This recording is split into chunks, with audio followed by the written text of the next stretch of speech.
Hello friends, আমি beauty চলে এসেছি বিউটিস বেক অ্যান্ড কুক চ্যানেলে আপনাদের সঙ্গে আজকে একটা চকলেট কেক শেয়ার করতে। কেকটা আমার 1 পাউন্ডের ছিল। আমি এখানে 3টে লেয়ারে কেটে চকলেট ক্রিম দিয়ে ক্রাম কোট করে রেখেছিলাম আধ ঘন্টা। তারপরে আমি এটা ফাইনালাইজিং করছি। কেকটায় যেহেতু আমি উপরেও চকলেট দেব, তাই অতটা ভালো ফিনিশিং না দিলেও চলবে। তবু আমি প্রতিবারেই একদম ফাইনাল ফিনিশিংয়ে দিই এবং ভালোভাবেই দিই, কেননা কাস্টমারের কখন কি ডিমান্ড হয় সেই অনুযায়ী কাজ করতে হয়। হয়তো রাতে বলল উপরেও চকলেট চাই, আর সকালবেলা বলে দিল চকলেট উপরে চাই না, সেক্ষেত্রে একদম সুন্দর করেই ফিনিশিংটা দেওয়াই ভালো। আমি এই ফাইনালাইজিংটা করে 2 ঘন্টা অন্তত ফ্রিজে রাখবো, তারপরে এর উপরে চকলেট গানাশ ঢালবো।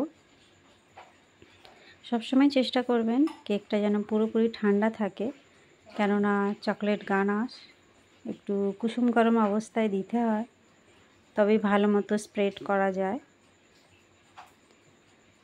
তবে খুব গরম দিতে যাবেন না, সেক্ষেত্রে কিন্তু ক্রিম মেল্ট হয়ে যেতে পারে। দেখুন কত সুন্দরভাবে আমি চকলেট গানাশটা টানছি, আর সুন্দরভাবে সেটা হয়ে গেল কভার। আচ্ছা, এখানে আমি কয়েকটা টপার বানিয়ে নিচ্ছি। আমি এখানে চকলেটটা মেল্ট করে নিয়েছি, এতে কোনো ক্রিম দিইনি, জাস্ট চকলেটটা কুচি করে নিয়েছি একদম ফাইনভাবে।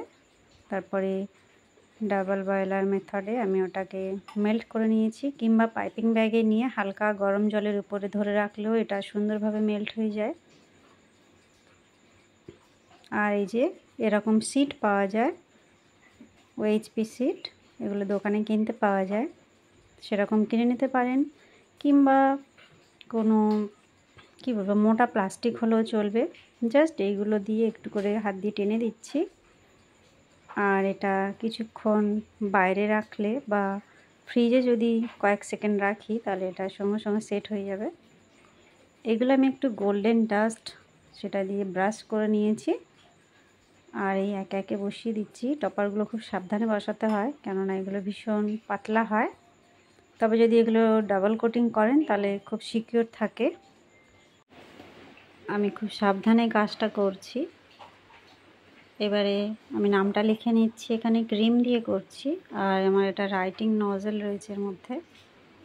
যাই হোক, সিম্পলভাবে পাইপিং ব্যাগটা কেটে নিলেও নামটা লেখা যায়। এই যে এবারে কিছুটা গোল্ডেন সুগার বল আমি এগুলো ছড়িয়ে ছিটিয়ে দিচ্ছি কয়েকটা করে। এগুলো সবই খাওয়া যাবে।